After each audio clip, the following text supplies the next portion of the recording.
Hello and welcome to Ganesh Institute channel. My name is Divya Gautam and today the question is,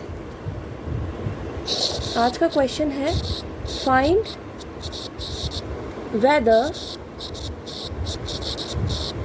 the following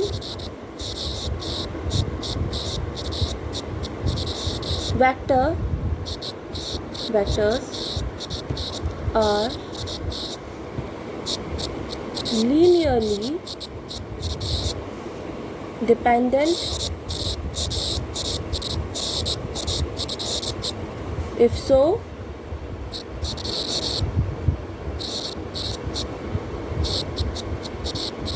find relationship.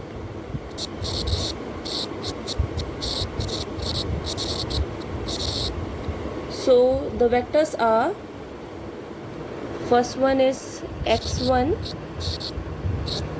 जो है 1 1 1 and 3, coma x2 हमारा है 2 3 4 and 7, and जो x3 है वो है 1 2 3 and 4.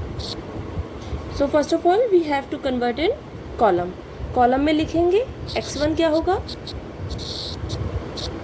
1 1 1 3, then x2 2 3 4 7, then x3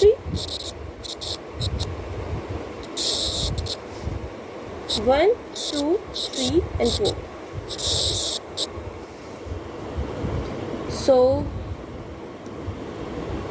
इस form को सबसे पहले हमें कन्वर्ट करना होगा k1 x1 k2 x2 and k3 x3 की फॉर्म में.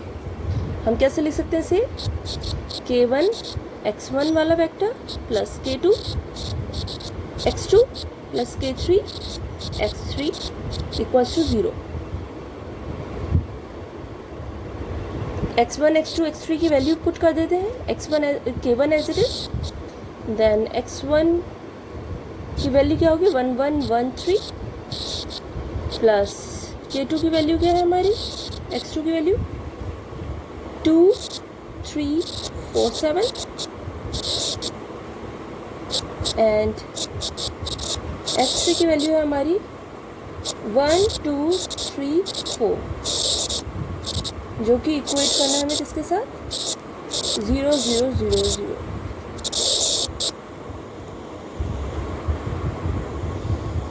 नाउ सिंपली ऐड करेंगे हम.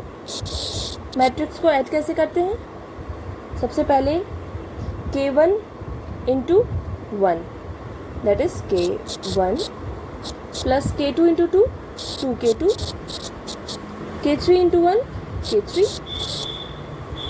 Then k1 into 1 k1 plus k2 into 3 k3 k2 plus k3 into 2 2k3, then k1 into 1 k1 plus k2 into 4 4k2 plus k3 into 3 3k3,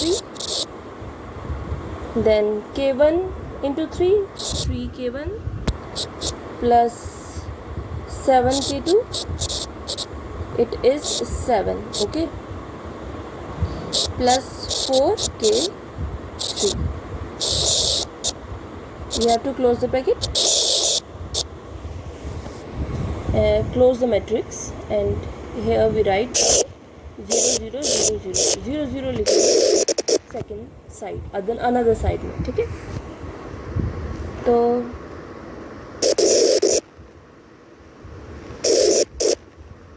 अब हम इस matrix को k1 k2 k3 को side में रख देंगे. सिंपली वैल्यू लिख देंगे 1 2 1 1 3 2 1 4 and 3 7 4, okay, and then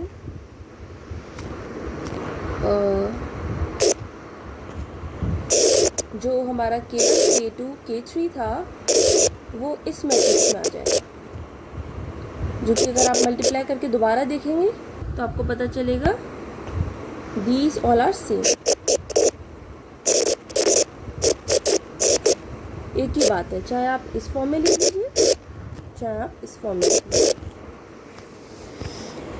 जो इक्वेट करेंगे हम किसके साथ? 0 0 0 0 के साथ।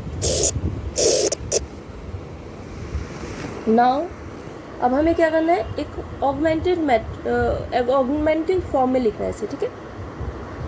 लेकिन 8 2 ऑगमेंटेड फॉर्म कैसे लिखेंगे हम? सेम वैल्यू यहाँ पर दोबारा लिख देंगे हम 1 3 2 1 4 3 3 7 4, देन यहाँ पर 0 0 आ जाएगा, ओके। ठीक है, अब थोड़ा रिड्यूस कर लेते हैं इसे। हम क्या लिख सकते हैं इसे? अगर हम R2 कैंसिल करें, R2 माइनस R1, R3 को लिखें R3 minus R1 and R4 को लिखें R4 माइनस R1। तो आप देखेंगे कि ये कन्वर्ट हो गई है इस मैट्रिक्स में। हम लिख सकते हैं इस मैट्रिक्स को किस फॉर्म में? 1 0 0 0 and then 2 as it is रहेगा, 1 एज इट इज रहेगा, 0 एज इट इज रहेगा यहाँ पर। फिर R2 टेंस टू क्या था? R2 माइनस R1, R2 में से R1 गया 1 1, R3 tense to R3 minus R1, R3 में से R2 गया 2 2, ओके, 0 0 एज इट इज रहेगा। एंड R4 में से माइनस 3 R1 कर देंगे 1 1, सो 0 एज इट इज रहेगा। ठीक है, अब क्या कर सकते हैं हम? अब हम कन्वर्ट करेंगे R1 माइनस R2 की फॉर्म में। R3 कन्वर्ट करेंगे R3 माइनस 2R2 की फॉर्म में, और R4 को कन्वर्ट करेंगे R4 माइनस R2 की फॉर्म में, विच गिव्स अस, हमें क्या देगा ये आउटपुट? 1 1 0 0 0 0 0 0 एंड यहाँ पर -1 आ जाएगा, यहाँ पर 1 0 0। दूसरी साइड एज इट इज रहेगा 0 0 0 एंड 0, ओके। सो अगर हम इसे k की फॉर्म में लिखें तो हम क्या कैसे लिख सकते हैं इसे? हम लिख सकते हैं k1 minus k3 equals to 0, k2 plus k3 equals to 0। यहाँ से k3 की वैल्यू क्या हो जाएगी? k1 k इक्वल, और k3 की वैल्यू सेकेंड इक्वेशन से हो जाएगी माइनस k2 के इक्वल, ओके। सो कुछ थिंग्स और क्लियर करनी है। सबसे पहले लीनियरली डिपेंडेंट होता क्या है? लीनियरली डिपेंडेंट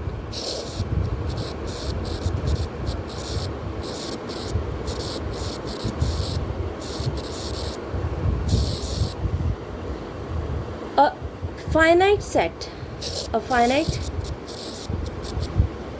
set किसका? k1 k2 kr तक। यहाँ पर एक ऐसी r क्या है? स्केलर, ये सब स्केलर क्वांटिटीज़ है, ठीक है, r तक चल रहे हैं जो। सो सबसे पहले इन्हें वेक्टर्स से प्रोडक्ट करके लिख देते हैं। k1 x1 plus k2 x2 plus kr xr, okay. ये इक्वल टू होना चाहिए 0। यहाँ पर where k1 k2 k3 and kr, okay, लिख सकते हैं k3 भी आगे, नॉट ऑल ज़ीरोज़।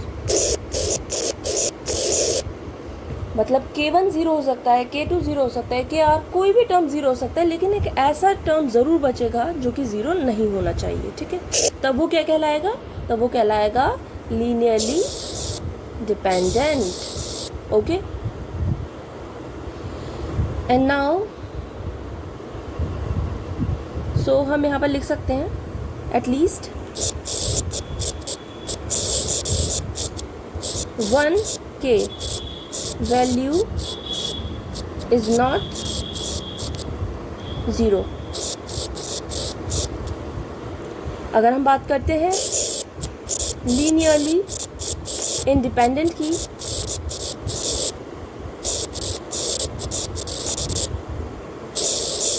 तो यहाँ पर एक कंडीशन होती है, वो कंडीशन है फर्स्ट वाली तो सेम रहेगी, K1 x1 plus K2 x2 plus Kn xn equals to zero होना चाहिए। और जो चेंज है, डिफरेंस जो है इन दोनों में, वो ये है कि वेयर ऑल के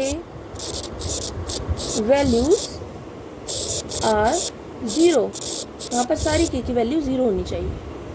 ओके, सो ये दो टॉपिक्स आपको समझ में आ गए होंगे, आई होप।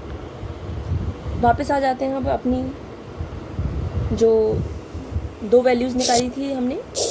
एक तो निकाली थी K3 की वैल्यू इक्वल है K1 के, और एक K2 की वैल्यू माइनस के साथ इक्वल है K3 के। ओके, सो इसके दो केस बनते हैं। दो केसेस क्या बनते हैं? केस वन जो है, इफ K3 ज़ीरो है देन K1 एंड K2 भी ज़ीरो होगा।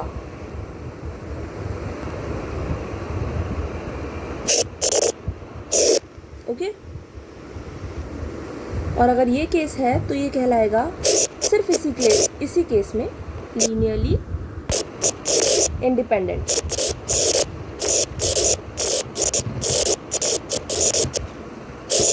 ओके, और जो अनदर केस है वो है केस सेकंड। इस केस में अगर के की वैल्यू सपोज कीजिए 1 2 3 कुछ भी सपोज कर सकते हैं, के की वैल्यू 3 है या 1 है, हमने सपोज किया K3 की वैल्यू 1 है, तो K1 की वैल्यू क्या होगी? पुट कीजिए ऊपर। यहाँ पर अगर हम K3 की वैल्यू 1 रखते हैं तो K1 की वैल्यू क्या आती है? 1। और K2 की वैल्यू यहाँ से क्या आ जाएगी? K2 की वैल्यू हो जाएगी माइनस K3। ओके, यानी अगर K2 1 है तो K3 हो जाएगा -1। Got it?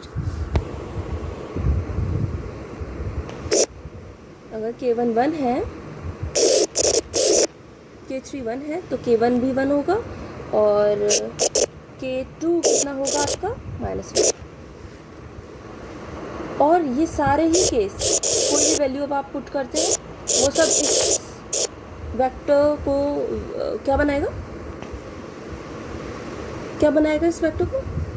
Linearly dependent.